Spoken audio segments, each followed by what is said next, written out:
Welcome back to the channel. Today we are back with another video.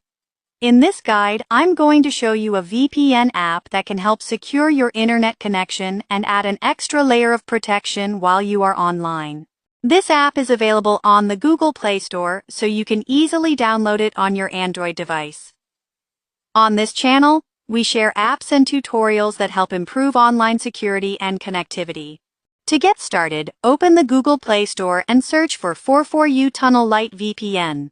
Check the app name and icon carefully, then install the app on your device. After installing the app, tap on Open.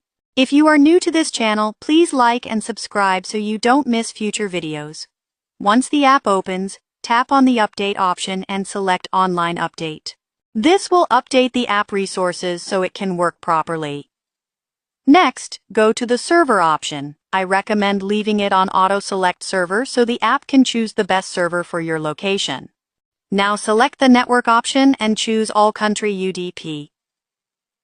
UDP usually works faster on many networks, especially if it is supported in your country.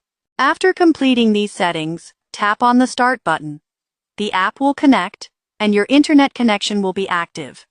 That's how you set up 4U Tunnel Lite VPN for basic online security. Please remember that free VPN apps may not provide full privacy. Thanks for watching. Like, share, and subscribe for more helpful videos.